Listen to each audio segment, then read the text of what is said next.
Muito bem, eu quero ministrar uma palavra. Hoje é o domingo da ceia, e eu creio que vai ser uma bênção, em nome de Jesus. Obviamente nós dependemos totalmente do Espírito Santo, e é nele que nós confiamos para que ele fale conosco, comigo, contigo, com todas as pessoas que estiveram aqui com o coração aberto. Quantos estão aqui com o coração aberto? Porque você pode estar debaixo da melhor ministração, se teu coração não estiver aberto, nada feito. Mas você pode estar debaixo de uma ministração mais ou menos, ou quem sabe até assim um pouco ruim, mas se o teu coração estiver aberto, mesmo ali você vai receber muito. Quem define o que acontece na nossa vida é o solo do nosso coração. Quantos têm um solo preparado lá no seu coração, onde a semente vai cair, vai gerar frutos 30, 60, 100 vezes mais? Queridos, talvez você nunca pensou de pregar um dia, né? Mas deixa eu lhe falar, existem várias formas como nós podemos preparar uma mensagem. Existem mensagens, por mais estranho que talvez possa parecer para você, mas que vêm num momento só.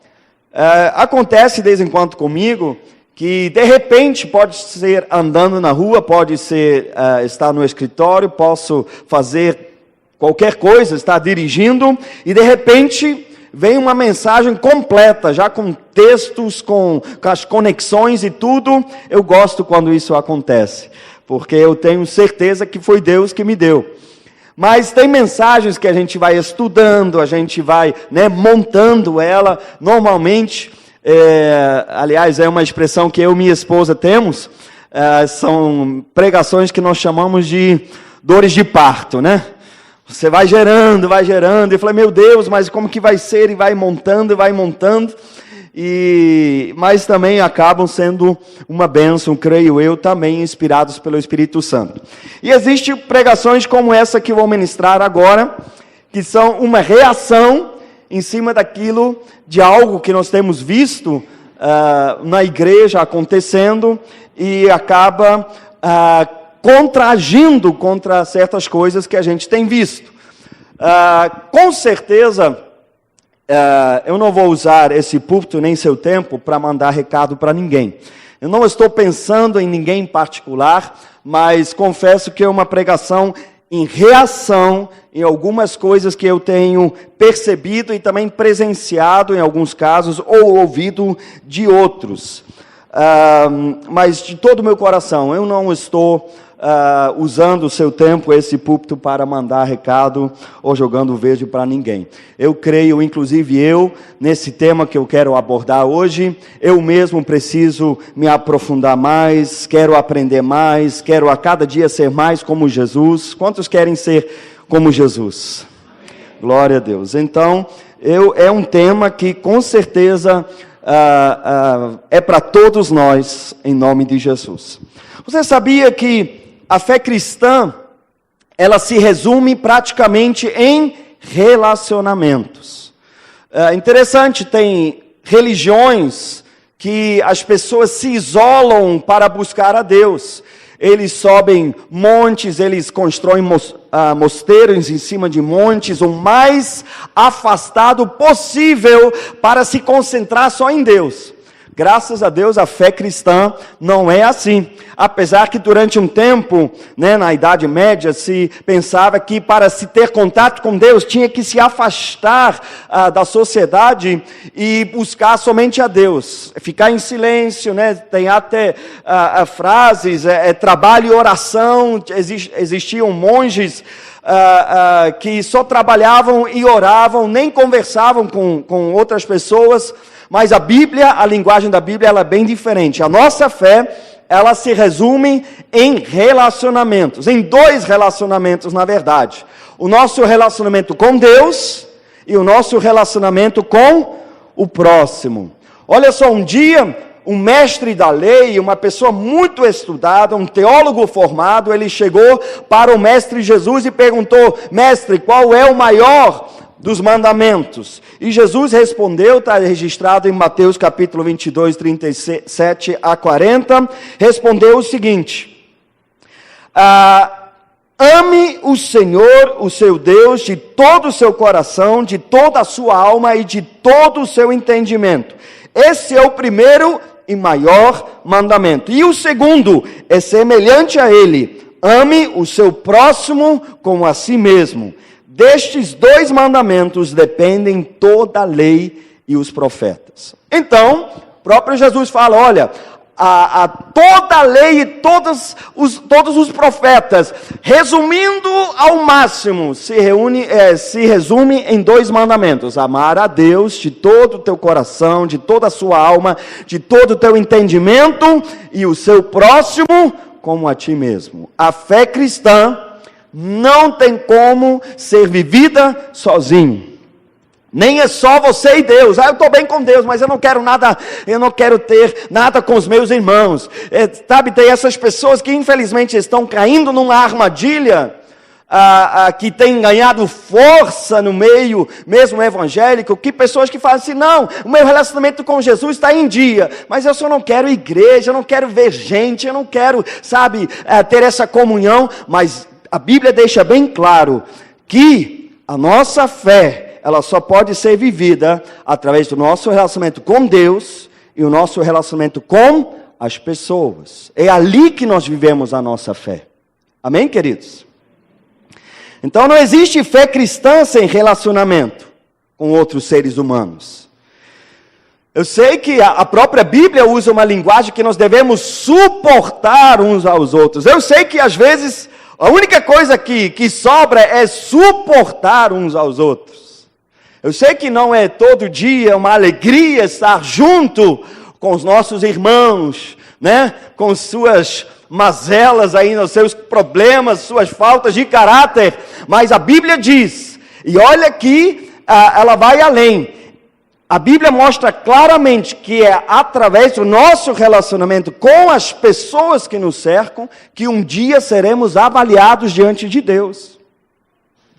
Então, queridos, essa coisa de guerreiro solitário, cristão solitário, que vence as batalhas sozinho, é antibíblico, é contra o que a Bíblia ensina. Agora, hoje eu quero falar sobre um assunto fundamental em nossa caminhada com Jesus e com os nossos irmãos. Eu quero falar sobre misericórdia. Fala para a pessoa que está ao seu lado: misericórdia. A gente usa essa palavra, mas não é nesse contexto que normalmente a gente usa, né? A gente ouve uma história, a gente vê alguém fazendo uma coisa, a gente fala misericórdia. Mas eu não quero falar sobre isso. Eu quero falar sobre a misericórdia nos relacionamentos entre pessoas. Misericórdia, usarmos de misericórdia. Eu quero te pedir você abrir a sua Bíblia em Mateus capítulo 18.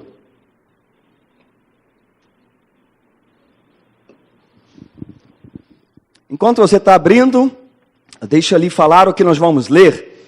Nós vamos ler uma parábola que Jesus conta. Uma parábola é uma explicação de coisas mais profundas de uma forma mais simples.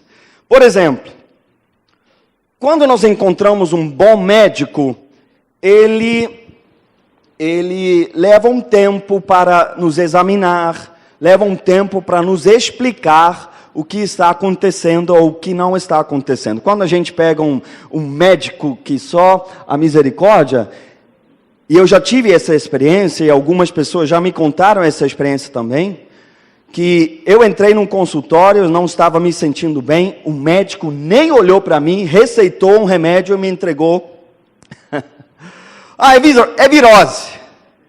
Book, toma. Falei: rapaz, o cara nem queria saber se a minha pressão está boa, se nada. Simplesmente, falei: olha, eu estou sentindo, ele nem levantou a cabeça, é virose, tá mandaço. Quantos já tiveram uma experiência horrível como essa? Mas o médico bom, ele leva um tempo. Interessante, eu estava outro dia conversando com o pastor Márcio, como a gente, hoje em dia, valoriza as coisas que deveriam ser desse jeito como coisas boas. A gente elogia os médicos que se interessam por nós, não é verdade? Mas era normal um médico se interessar por nós. Mas a gente elogia, a gente sai, olha, gostei desse médico, a gente fala para todo mundo. Quando o médico faz o que tem que fazer, é feito mesmo. Tem que fazer exame, tem que conversar, tem que saber quando começou, essa coisa toda. Então, queridos, quando os médicos nos explicam, às vezes, o que acontece no nosso corpo, eles precisam parafrasear o que está acontecendo, porque a gente não está entendendo direito, a gente não está acostumado com certas expressões de médico. Ele vai explicando, olha, o sangue, ele corre por umas veias assim, como se fosse mangueira, sabe, pelo corpo, que transportam o sangue. E vai explicando, e vai usando palavras para que a gente possa entender o que ele está falando, sim ou não? Então, Jesus também usou esse tipo de coisas, e nós chamamos isso de parábola. Ele explicava como o reino de Deus funciona através de histórias que nós entendemos, simplificados, porque se Jesus tivesse falado da forma como ele sabe, como a glória de Deus age no mundo espiritual, muitos de nós a gente iria ficar boiando. Então, muitas vezes Jesus, a Bíblia está cheia, o Novo Testamento está cheio de parábolas. E ele está contando uma parábola, como funciona o reino de Deus. Então, Mateus capítulo 18, versículo 23 em diante, Jesus conta uma parábola. Aliás, 23 mesmo, tá bom? Olha só como começa, eu vou ler na Nova Versão Internacional, versículo 23 diz o seguinte: por isso, o reino dos céus é como um rei que desejava acertar contas com seus servos. Então, olha só como começa. Jesus está explicando como é o reino dos céus. Ele está nos explicando como funcionam as coisas do reino de Deus. Essa história que nós vamos ler agora, que Jesus contou, ele contou para nos explicar, para simplificar para nós, para entendermos como funciona o reino de Deus. Amém?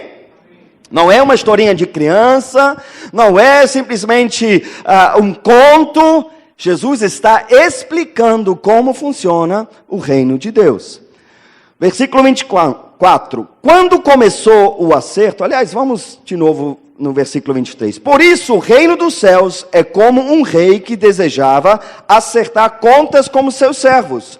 Quando começou o acerto, foi trazido à sua presença um que lhe devia uma enorme quantia de prata. Talvez na sua Bíblia fala ali em 10.000 talentos. Quantos tem uma tradução que diz 10.000 talentos? Deixa só te explicar o que é um talento. Talento não tem um talento de fazer bolo. Talento na época de Jesus era uma medida de dinheiro. Um talento era 35 quilos. A gente pode ver, existe uma outra parábola que se chama a parábola dos talentos. Então um talento era 35 quilos. Agora, quem é bom em matemática? Esse homem estava devendo 10.000 talentos. 10.000 vezes 35. Vamos lá, dá quanto? Não dá 35 mil.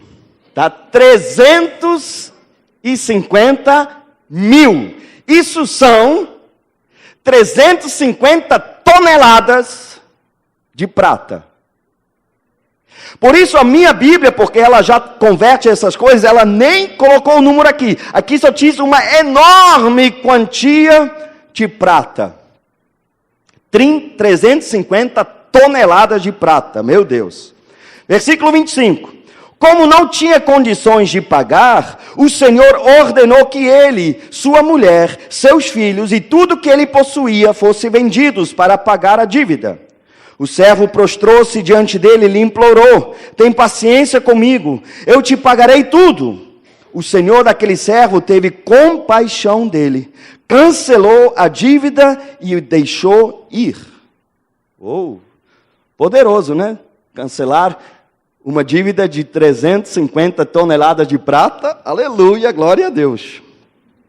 Versículo 28.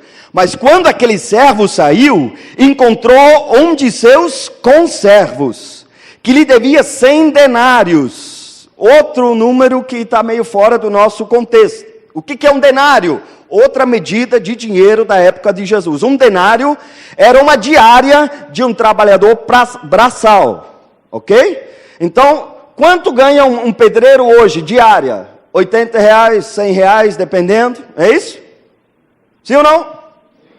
Vamos por baixo, R$80. Uma diária de um pedreiro. Então, 100 denários seriam quanto?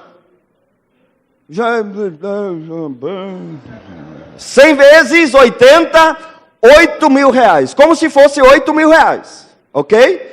Quantos acham que R$8.000 é bastante dinheiro? Eu também acho.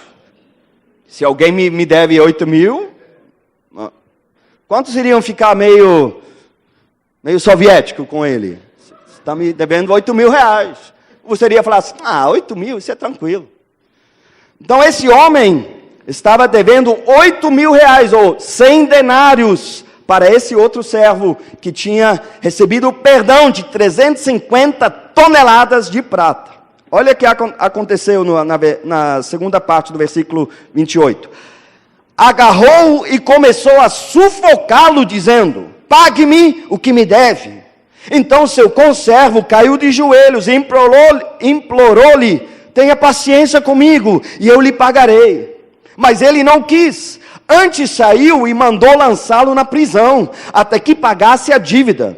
Quando os outros servos, companheiros dele, viram o que havia acontecido, ficaram muito tristes e foram contar ao seu senhor tudo o que havia acontecido.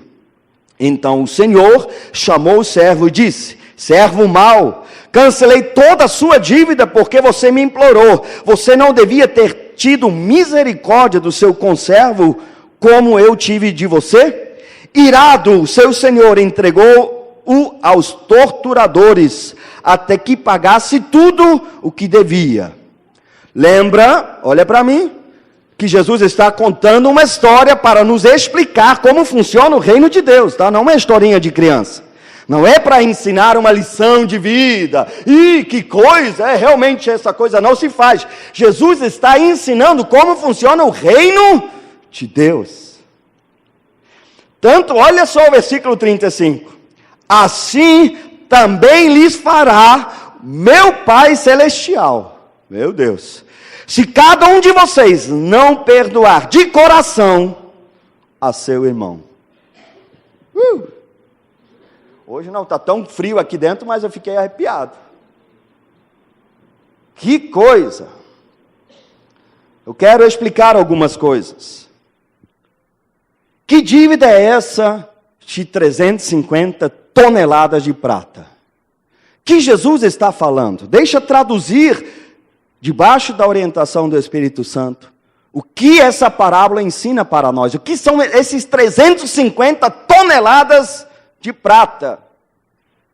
Meu Deus, é uma dívida impagável. Não tinha como pagar. Jesus usou de propósito uma quantia que vai além de qualquer disposição financeira que qualquer pessoa tivesse. 350 toneladas de prata, 350 mil quilos.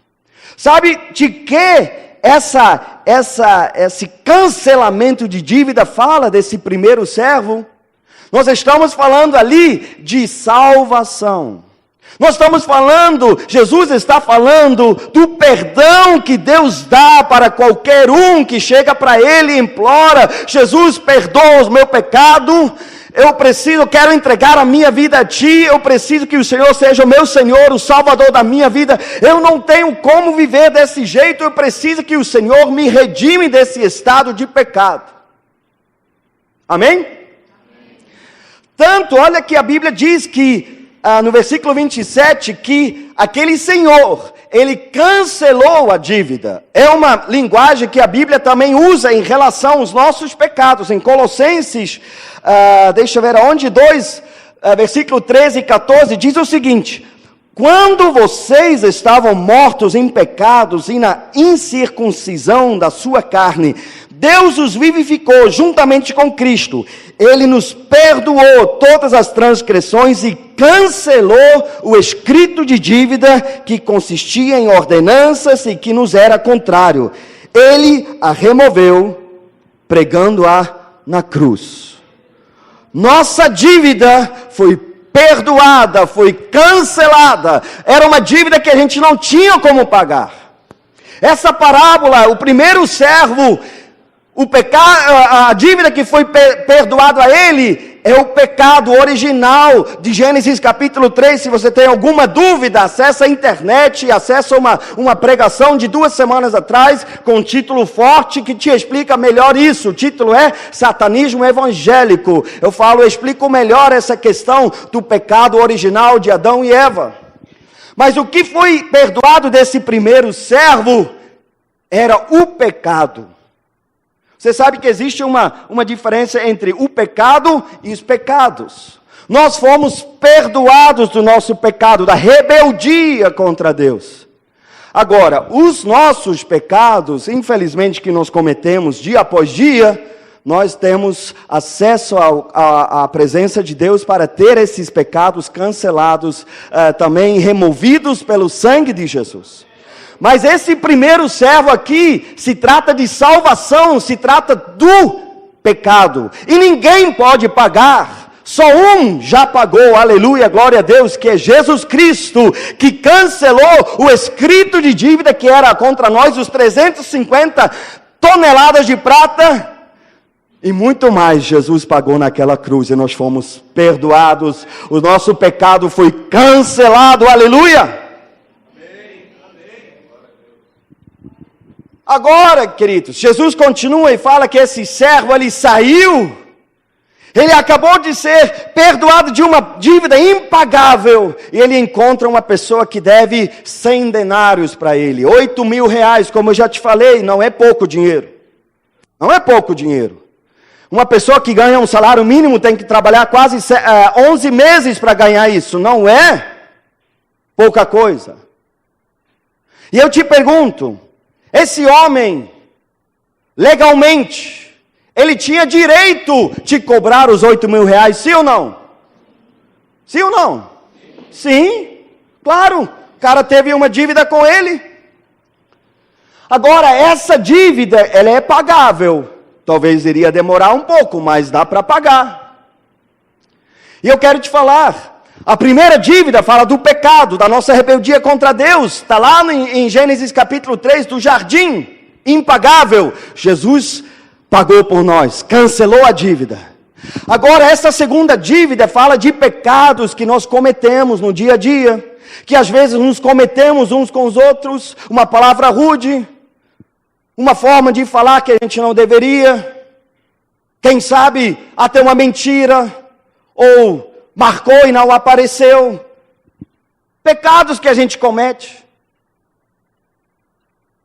Agora, esse servo que foi perdoado todas essas 350 toneladas, ele não teve misericórdia com aquele servo que no dia a dia estava errando com ele. Isso tem a ver com o nosso relacionamento. Queridos, nós fomos perdoados, nossa dívida foi cancelada. Nós temos o maior privilégio que um ser humano pode ter. Nós somos filhos de Deus.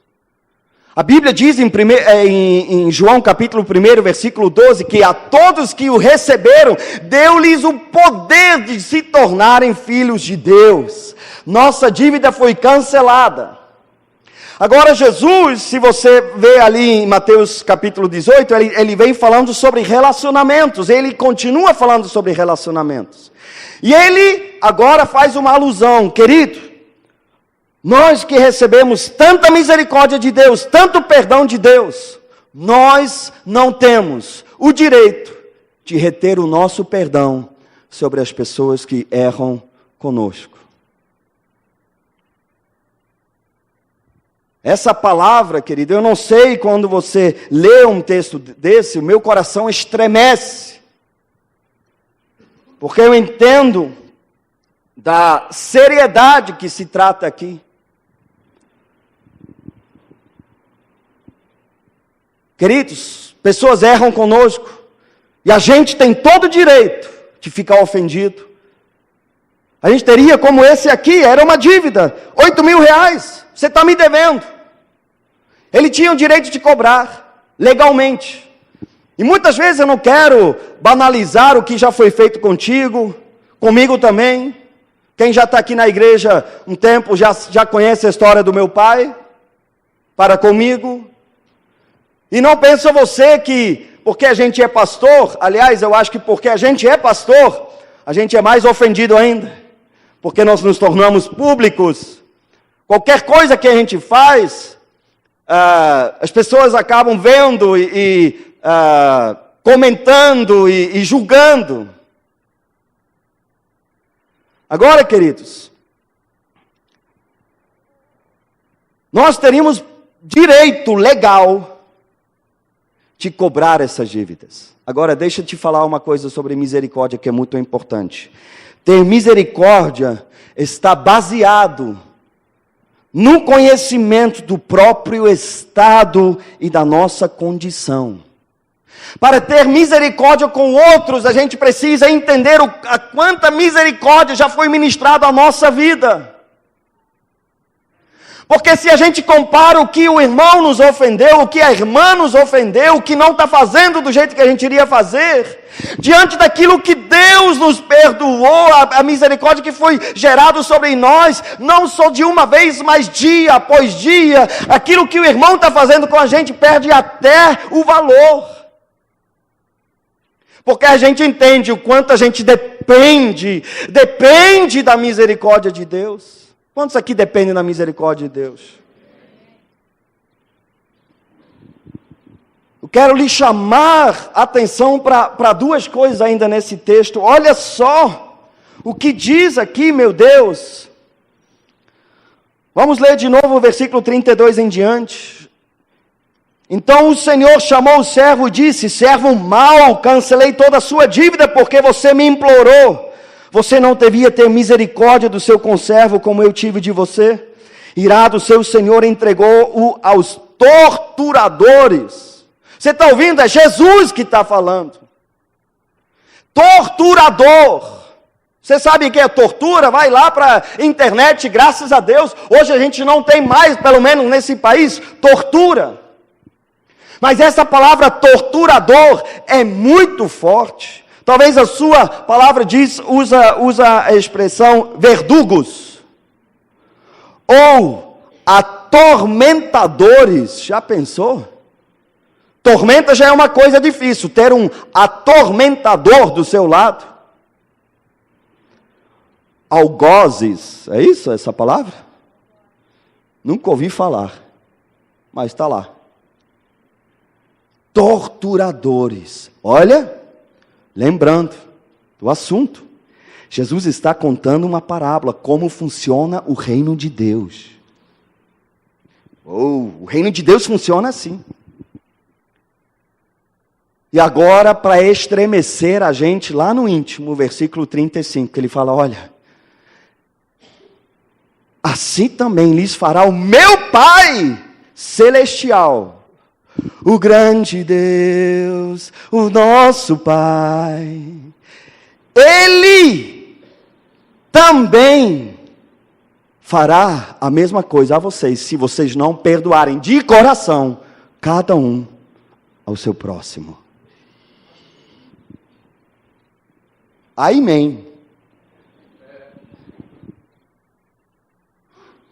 Meu Deus, que palavra séria. Que coisa. Se Jesus... A gente não está muito acostumado com esse tipo de palavras de Jesus, não é verdade? Amai-vos uns aos outros. Poxa, pá. Jesus fala assim: olha, o meu Pai Celestial vai fazer a mesma coisa. Ele vai vos entregar aos torturadores. Meu Deus, será que o nosso Deus é capaz de uma coisa dessa? Segundo a palavra de Jesus, sim. De atormentadores? Não, está amarrado em nome de Jesus, sai. Quantos estão entendendo e concordam que isso é forte? Queridos, sendo bem franco, às vezes eu vejo pessoas agindo sem misericórdia. Sem misericórdia. Acho que deu uma amnésia em algumas pessoas, esquecendo quanta misericórdia já foi derramado sobre sua vida. E a cada dia está sendo derramado. Esquema é olho por olho, dente por dente. Me ofendeu e toma. Errou comigo, nunca mais. Às vezes me dá vontade de perguntar, meu querido, em qual igreja você congregou nos últimos anos? Um dia, no meu discipulado, a apóstola Denise chegou para mim e falou assim, Ralph, ela falou com raiva santa, mas tinha que falar mesmo. Ela falou assim, Ralph, você é justo demais. Eu ainda, né? Ué, não estou entendendo. O que é justo demais? A gente não tem que ser justo? Deus não é justo? Pergunta a pessoa que está ao seu lado. Deus não é justo? Quantos concordam que Deus é justo? Deus é justo. De Deus não se zomba, não se escarnece. Tudo que o homem semear, também vai colher. Deus é justo. E a apóstola me fez uma pergunta que até hoje mudou a minha vida. Ela perguntou, Ralph, imagina se Deus fosse apenas justo com você. E eu te faço essa pergunta. O que seria da sua vida se Deus fosse apenas justo com você? Quantos aqui já estariam 7 palmos debaixo da terra? Fulminados pela glória de Deus? Quantas promessas você fez e não cumpriu? Quantas vezes você agiu errado? Na hora do aperto soltou uma mentira? E Deus é justo, não tem jeito. Mas o nosso Deus também é misericordioso, aleluia! O que seria de nós se Deus não fosse misericordioso? Meu Deus do céu! Tem pessoas que agem sem misericórdia. Uma pessoa nova começa a cantar, está cantando mal. Ih, está cantando mal. Sai! Começando a tocar, não está no nível dos outros. Sai! Calma, rapaz. Seria justo? Talvez. Discípulo não cumpriu o horário? Nunca mais. Estragando meu tempo. Quem você acha que eu sou?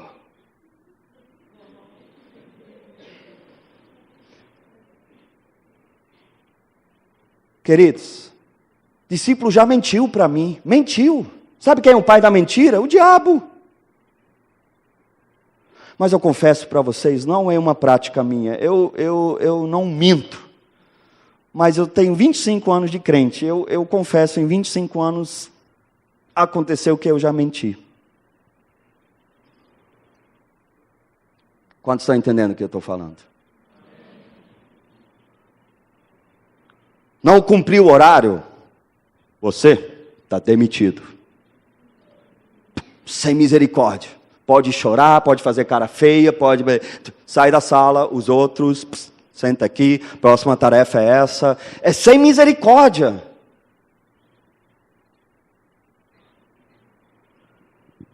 Eu quero dizer com isso que nós devemos ser moles agora?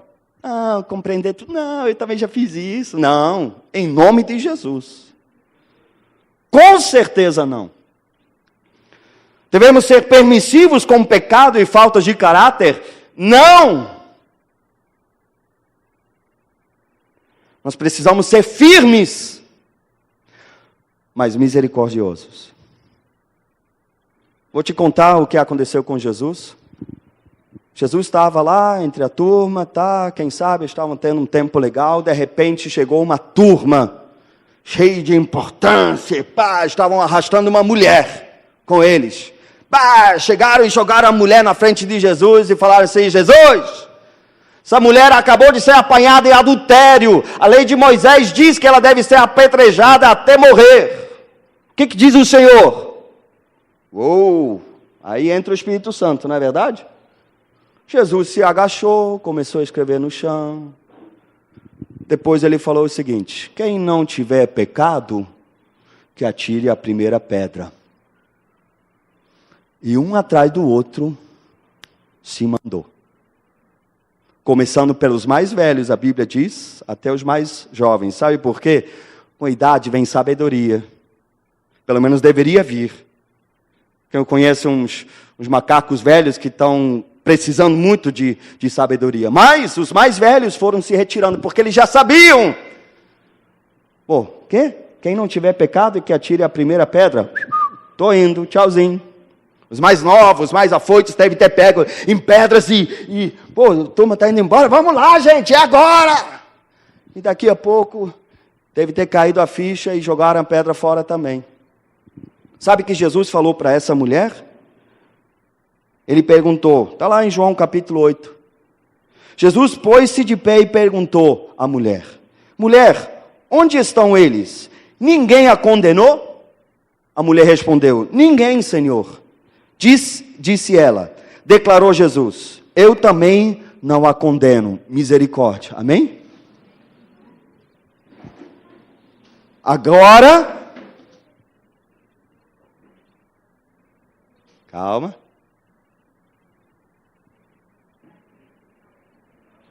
Agora, vá. Olha aqui para mim, gente. Já está tudo sob controle.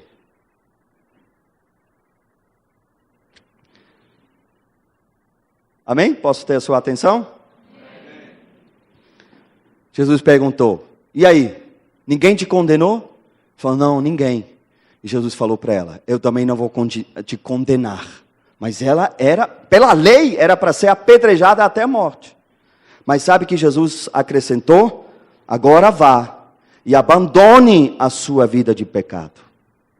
Misericórdia, firmeza. É isso que nós temos que ter. Eu não estou pregando aqui, nós temos que ser permissivos. Não, agora, não, eu entendo, tranquilo. E eu também já fiz isso. Isso aí, depois você aprende. Não. Eu estou falando, ok, você errou, sim. Eu não te condeno. Agora vá e não peques mais. Misericórdia, firmeza. Fala comigo. Misericórdia, firmeza. Mas não só firmeza, não só juízo, não só justiça, misericórdia. Esse servo, ele implorou, ele falou: eu vou te pagar tudo. Não estou falando que você tem que perdoar, nada, fingir que nunca aconteceu nada. Ok, eu estabeleço um tempo, quero os meus 8.000.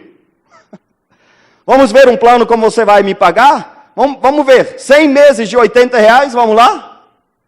Alguma coisa. Mas tem misericórdia. Ele não teve misericórdia, jogou na prisão, vendeu os filhos, eu quero minha grana, eu quero tudo de volta. Sem misericórdia. Nós temos que ter misericórdia, queridos. Já estou terminando. Eu quero ler apenas alguns textos ainda que falam sobre esse assunto. Mateus capítulo 7, no meio do sermão do monte, Jesus fala o seguinte, outro texto, meu Deus. Por isso eu acredito de todo o meu coração, que é quase desnecessário eu estar aqui todo domingo, outra pessoa aqui pregando para você, porque a Bíblia ela já fala por si. Olha só o que Jesus disse, depois vai me afirmar que precisa alguém para interpretar isso para você, ou se você entende claramente o que a Bíblia está dizendo. Mateus capítulo 7, versículo 1 até 5. Não julguem, Jesus está falando, para que vocês não sejam julgados. Pois da mesma forma que julgarem, vocês serão julgados. E a medida que usarem, também será usada para medir vocês. Por que você repara no cisco que está no olho do teu irmão, e não se dá conta da viga que está em teu próprio olho? Como você pode dizer ao seu irmão: deixa-me tirar o cisco do seu olho, quando há uma viga no seu? Hipócrita! Tira primeiro a viga do seu olho, então você verá claramente para tirar o cisco do olho do seu irmão. Você precisa de algum teólogo para te explicar o que Jesus está falando aqui? Não, está bem claro. Como água transparente. Do jeito que você julga os outros, A medida que você usa, de perfeição, que tudo tem que ser certo, que tudo tem que ser redondinho, esquecendo a caminhada que você já teve com Jesus até chegar onde você está, essa mesma medida, ela será usada para julgar você. E a coisa que você fala assim, não, porque está errado, porque não pode, porque é assim, você está querendo tirar o cisco do olho do teu irmão, mas não enxerga a trave, a viga de madeira de lei que está dentro do seu olho. Olha que interessante, as bem-aventuranças no início da pregação do monte, capítulo 5 de Mateus, versículo 7, entre as listas, bem-aventurados os pobres de espírito, porque eles herdarão o reino de Deus, e vai embora. No versículo 7, Jesus fala o seguinte, bem-aventurados, felizes os misericordiosos, porque eles receberão misericórdia. Interessante, sabe o que eu reparei hoje? Que todas as bem-aventuranças, deixa eu só ir para lá, cada bem-aventurança tem uma promessa. Vou te ler. Bem-aventurados os pobres em espírito, pois deles é o reino dos céus. Então os pobres do espírito, eles herdarão o reino dos céus. Bem-aventurados os que choram, porque serão consolados. Quem está chorando agora recebe consolo. Bem-aventurados os humildes, pois eles receberão a terra por herança. Os humildes receberão a terra. O versículo 7 é o único versículo que a troca é a mesma coisa. Você dá misericórdia e você recebe misericórdia. Os outros você é humilde e você recebe a terra. Você chora hoje, você recebe consolo. É uma outra coisa que você recebe. A única bem-aventurança que você dá e recebe a mesma coisa, fala de misericórdia.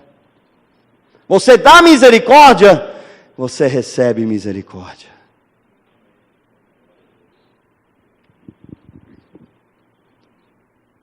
Sabe, queridos, por 2 vezes Jesus se referiu a um texto do Antigo Testamento, tá, no livro do profeta Oséias, capítulo 6, versículo 6. Uma vez quando uma mulher pecadora, uma prostituta, chegou perto de Jesus, e aquele texto bem conhecido, que ela derramou um perfume sobre os pés de Jesus, e aliás, sobre sua cabeça, e lavou seus pés com lágrimas, e os fariseus ficaram escandalizados com isso, e Jesus falou o seguinte, se referindo a Oséias capítulo 6, versículo 6, ele falou para eles, vão aprender. Outra palavra forte de Jesus, vai aprender o que quer dizer Oséias capítulo 6, versículo 6. Misericórdia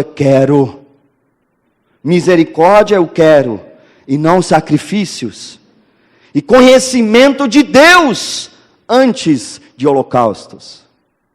Depois ele chama Mateus para seguir ele vai na casa dele, janta, ou sei lá, almoça com ele, e muitos pecadores e cobradores de impostos se sentam junto com Jesus, e de novo, aquela banda de religiosos se escandaliza, como que pode, ele come com pecadores, e de novo, vão aprender o que quer dizer misericórdia eu quero. E não sacrifícios, conhecimento de Deus e não holocaustos.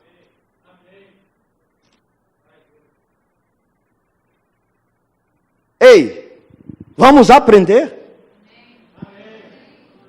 Misericórdia eu quero. De novo, bem claro, eu não estou abrindo mão de absolutamente nada do código moral do Novo Testamento.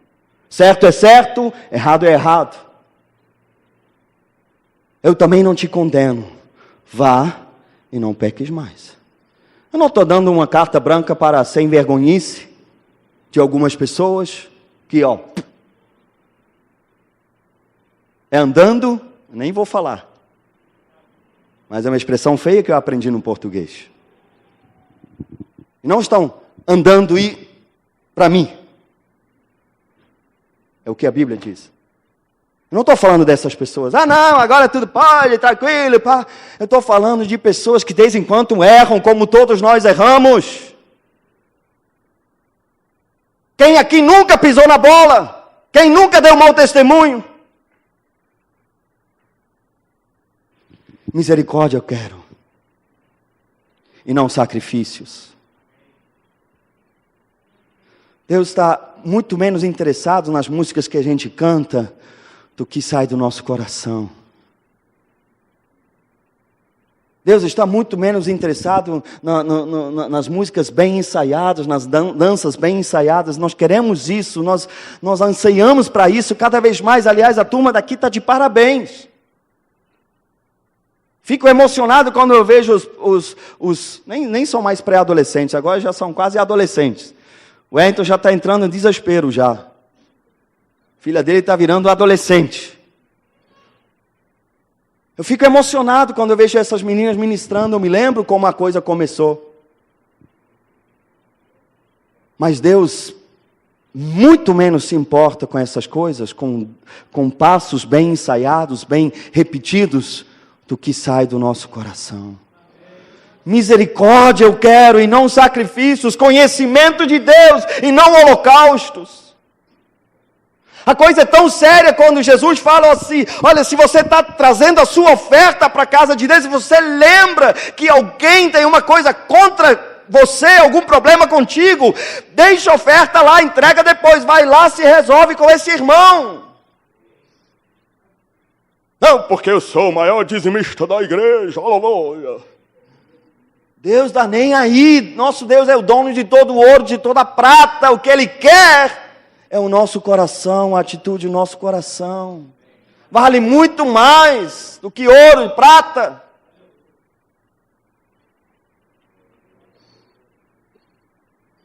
Último versículo, 2 versículos, Lamentações. Não vou nem pedir para você abrir. Capítulo 3, versículo 22 a 23. Diz o seguinte: graças ao grande amor do Senhor, é que não somos consumidos, pois as suas misericórdias são inesgotáveis, renovam-se cada manhã, grande é a tua fidelidade. As misericórdias do Senhor são a causa de não sermos consumidos. Se não fosse a grande misericórdia e o amor de Deus sobre nós, a gente seria fulminado aqui agora. Mas, graças ao grande amor do Senhor, é que não somos consumidos. Pois as suas misericórdias são inesgotáveis. Renovam-se cada manhã. Grande é a tua fidelidade. Reforçando só 2 pontos. De forma alguma, eu quero dizer com isso que devemos ser moles. Nós não podemos abrir mão. O que é certo, o que está errado, está errado. Pode a mídia empurrar a goela abaixo o que eles tentam empurrar. Mas o certo continua sendo certo, o errado continua sendo errado. Em todas as circunstâncias. Eu não quero nunca ouvir, em discipulados agora, ou entre casais, falar assim, tu ouviu? Pastor Raul falou que tem que ser misericordioso. Pô, pisei na bola, mas tem que ser misericordioso. Não ouviu, não? Aí apronta, e papapá, e depois volta com aquela cara de... o pastor Raul falou, tem que ter misericórdia. Somos um.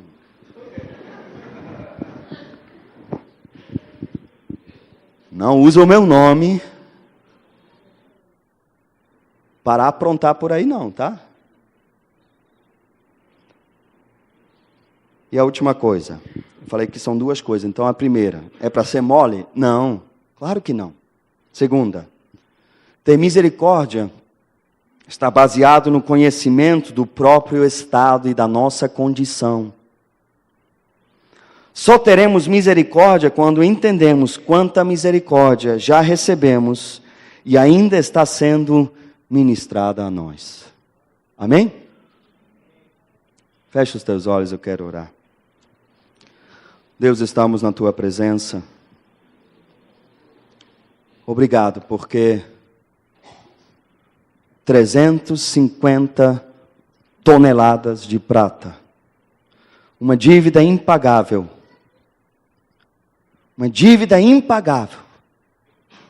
mas a dívida foi cancelada. O escrito de dívida que era contra nós, ele está pregado na cruz, foi rasgado. O Senhor levou sobre si o castigo que nos traz a paz. Obrigado, Senhor. Meu Deus, só na eternidade nós podemos ter ideia do que isso de fato significa, Senhor. A tua misericórdia, a tua compaixão, Senhor. Somos igual a esse servo. A gente um dia se ajoelhou diante do Senhor e implorou por misericórdia. Apesar do Deus justo poderia ter fulminado, falando: não, você já aprontou demais, para você não tem mais jeito, você já cuspiu demais no meu rosto.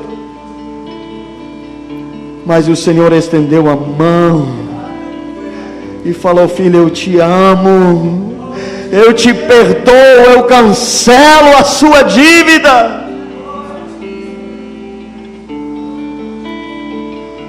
Nunca podemos nos esquecer disso, Senhor. Da profundidade, Senhor, do poço que o Senhor nos tirou. A tua palavra diz que nós fomos arrancados do império das trevas. Foi o Senhor que entrou, Senhor, com mão forte, venceu o diabo e comprou para si as nossas vidas. Quanta misericórdia, quanta compaixão, meu Deus. E aqui estamos nós, Senhor, redimidos, lavados pelo sangue de Jesus, sem merecer. A salvação é dom de Deus, não vem de vós. É dom imerecido. E agora, Senhor, estamos nessa tarefa, às vezes tão difícil, de andar junto com os nossos irmãos. Até Pedro perguntou: quantas vezes eu preciso perdoar? É 7 vezes. Não, Pedro, é 70 vezes 7.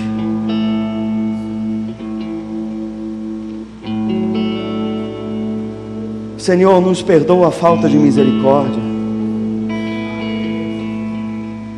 Nos perdoa a amnésia, Senhor, quanto a gente já aprontou. Nos perdoa, Senhor, a amnésia dos 25 anos que eu sou cristão e às vezes esqueço, meu Deus. Quanta misericórdia já foi ministrada a mim, Senhor. Pelo Senhor, mas também pelos meus líderes. Meu Deus, como eu já aprontei. Como eu já dei trabalho.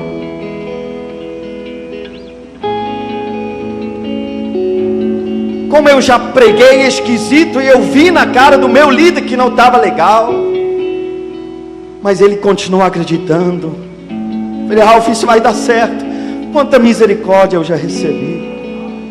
Quanta misericórdia da minha esposa. Quanta misericórdia dos meus irmãos, da minha mãe. Quanta misericórdia dos meus liderados, Senhor. Quando eu não estou num dia legal, cobrindo as minhas costas, sabendo que eu também sou ser humano, que às vezes a coisa passa da conta.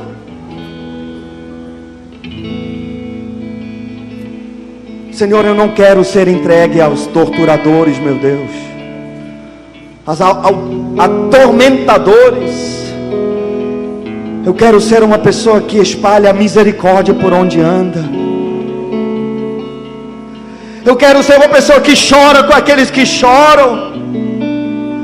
Uma pessoa que dá uma palavra positiva, Senhor, na hora: meu irmão, tu está na pior, mas tu vai sair dessa.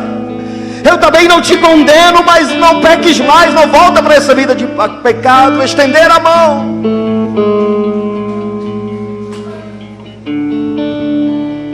Senhor, eu também não quero ser mole, só para agradar a todos.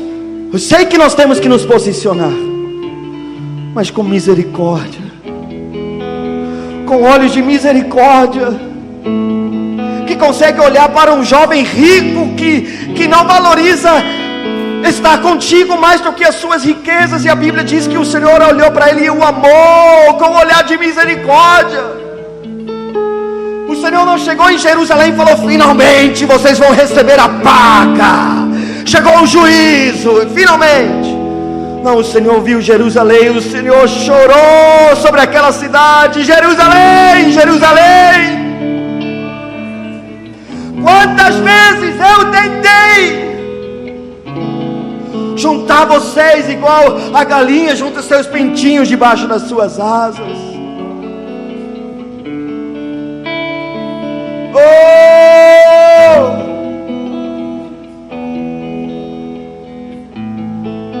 A tua palavra nos diz que é através, aliás, foi o Senhor que falou, é através do amor que nós temos uns pelos outros que o mundo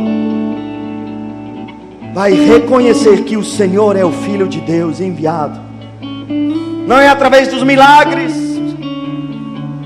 não é através das palavras poderosas, não é através das profecias, nem das palavras de conhecimento. É através do nosso relacionamento que nós temos com o nosso irmão. Tenha misericórdia de nós.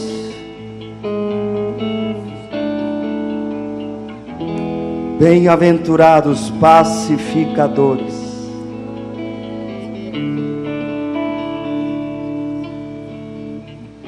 Faz de nós, Senhor, pessoas que levam misericórdia. Misericórdia para os perdidos e não dedos que apontam. Misericórdia, Senhor, para as pessoas que estão nas garras das falsas religiões. Misericórdia, Senhor, para os cavalos do diabo. Misericórdia, Senhor, para os pervertidos. Misericórdia, Senhor, para os afastados, para os feridos da sua casa. Faz de nós instrumentos, Senhor.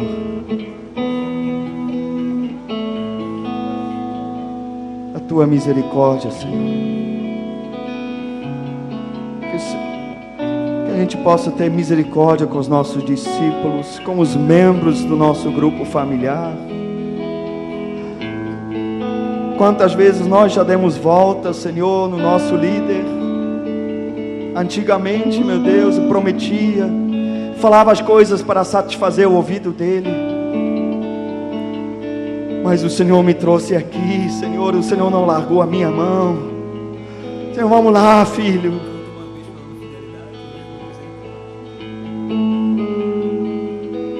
Bem-aventurados, misericordiosos, porque receberão misericórdia.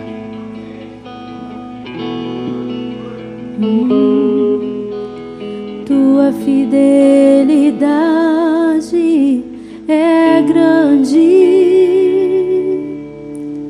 tua fidelidade incomparável é. Nada é como tu, bendito Deus. Grande é tua fidelidade, tua misericórdia é grande, tua misericórdia incomparável és.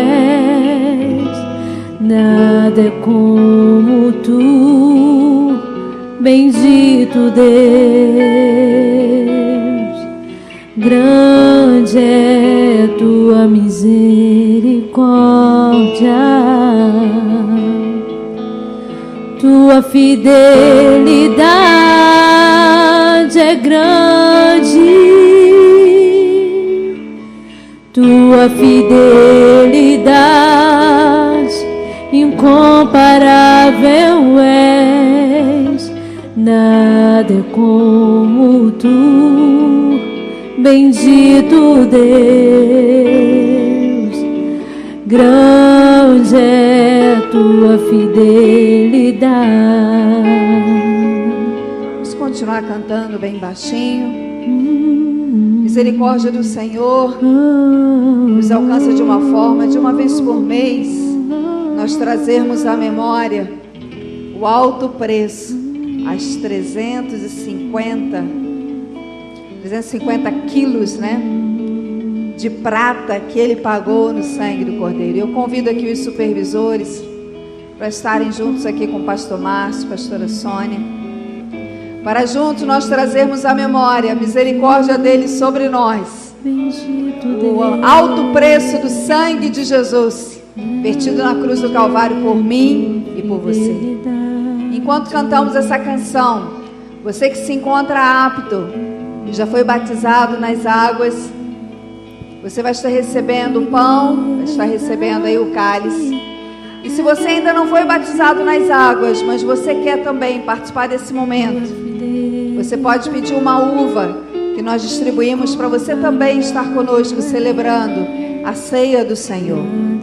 E se por acaso você não desejar participar desse momento, você também tem a liberdade de permanecer sentado. Mas todos que receberão o cálice, o pão e também a uva, fiquem de pé enquanto nós vamos cantando. Eles estarão aí distribuindo os elementos da ceia. Tua fidelidade incomparável és, nada é como tu, bendito Deus, grande é a tua fidelidade. Tua fidelidade é grande, tua fidelidade incomparável és, nada é como tu, bendito Deus, grande é a tua fidelidade.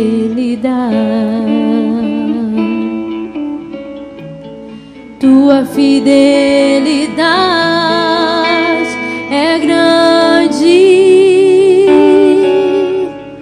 tua fidelidade incomparável és, nada é como tu, ó bendito Deus, grande é a tua fidelidade. Tua fidelidade é grande, tua fidelidade incomparável és, nada é como tu, bendito Deus, grande é a tua fidelidade.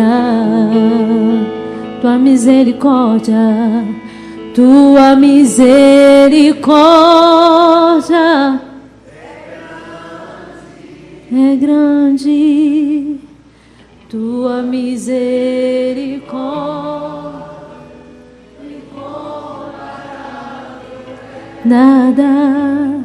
nada é como tu, bendito Deus, grande é tua misericórdia.